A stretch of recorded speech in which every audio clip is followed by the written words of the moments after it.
Assalamu alaykum muhtaram televizor ko'rguvchilar. Ko'rib atqaninglar Erkin Osiyo radiosi to'g'ri televiziyasining haftalik xabarlar programmasi. Mazkur programmamizda mush bir hafta jarayonida radiomizda berilgan Uyg'urlar hayotiga munosabatlik bir qism muhim xabarlarni eslatib o'tmoqchimiz. Men Erkin. Men Gulchehra. 2012 yılı 31 iyul Qatarning Al Jazeera televiziya kanalida Uyg'ur milliy harakati rahbari Rabia Qodir xonim tanishtirildi. Bir saatdan ortiq programmada Rabia Qodir xonim bilan Sidiq Hoji Ro'za apandining sarguzashtlari nihoyat ta'sirli bayon qilingan. Programmada Rabia Qodir xonimning yosh vaqti, uning savdo sohasiga kirishi, Sidiq Hoji Ro'zaga yotliq bo'lishi, Xitoy xalq qurultayiga qatnashishi, elib borgan xalqaro faoliyatlari oxirida davlat maxfiyatligini chet elliklarga vatgan degan bano bilan turmaga ilinishi qatorliq bir yurish sarguzashtlari nihoyat to'liq tasvirlangan. Programmada yana Rabia Qodir xonimning Amerikaga borgandan keyingi milliy harakati va ilib borgan faoliyatlari tanishtirilgan. Al Jazeera 5-yil voqeasi haqida bir qadar ko'p xabar qilgan arab kanallarining biridir.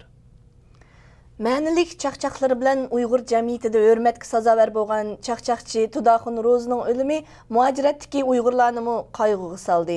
Navbatda muajiratdagi Uyg'urlarning ommaviy sorunlari va ijtimoiy axborot vositalarida Tudaxun yod etilmoqda ve onun vafatıga ta'ziya bildirilmekte. Tudaxunning ayni chaqdagi sabdishi ve san'at yetakchisi Abdumid Tursun Tudaxun chaqchaqlaridagi o'zgichiliklarni ixchamlik ve hazır javoblikdan iborat ikki nuqtaga yig'inchoq qildi. Tudaxun 28-iyul yurak kesili bilan olamdan o'tgan edi.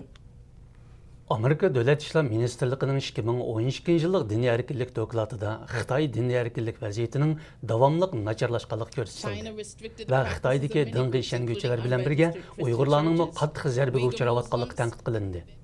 Doklad yana Xitoy doiralarining yosh o'smirlarni qo'g'dash nomida Uyg'ur bolalarining diniy faoliyatga qatnashishini cheklaganligi tanqid qilingan.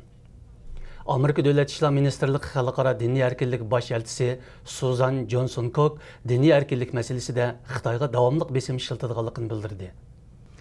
O'zbekistondagi Uyg'ur rassam Lekim Ibrohimning 1001 Farishta nomli rasm ko'rgazmasi Chex poytaxti Praga shahrida 9-iyul dag'dug'liq ochilib, 21-iyul g'albilik oyoqlashdi.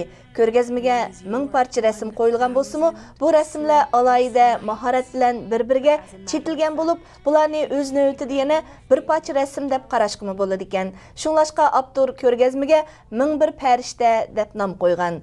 1001 Farishta nomli bu rasmlar to'pi ustida to'xtalgan talantli rassam Marvayit Hafizning bildirishicha, Lekim Ibrohimning rasmlarida qadimiy ming uy tam rasmlardagi badiiy o'zgachilik hozirgi zamon rasm uslubida ifodalangan.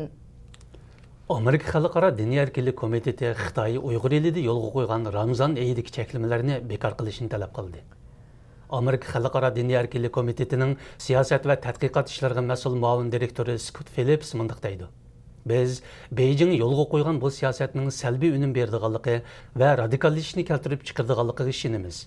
Shunga ular Uyg'urlar bilan o'zaro ishonch hosil qilish uchun diniy faoliyatga qartilgan barliq cheklamalarni bekor qilishi lozim.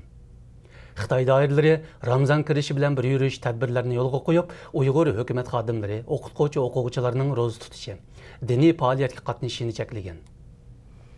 Amerika Davlat ishlar Ministerligi çarşamba kuni 2012-yillik terrorlik doklati e'lon qilib, Xitoyning terrorlikqa qarshi turish bahonasida Uyg'urlarni bostirayotganligini tanqid qildi. Mazkur doklatda yer shari terrorlik harakatining navbatdagi ahvoli haqida umumiy ma'lumot berilgan. Terrorlik doklatida Xitoyning ko'pincha hollarda o'xshamaydigan siyosiy qarashdagilar bilan hukumatni qurolliq ag'dirib tashlash tarafdorlarini o'zaro farqlantirmayotganligini, terrorlikqa qarshi turishni Uyg'urlarni bostirishdagi bahona qilib qo'llanganligini ogohlantirgan. Muhtaram televizor ko'rguvchilar, yuqorida Erkin Osiyo radiosi to'g'ri televiziyasining haftalik xabarlar programmasini ko'rdinglar. Kelar hafta ko'rishgacha omon bo'lgaysizlar. Xayr xo'sh. Xayr xo'sh.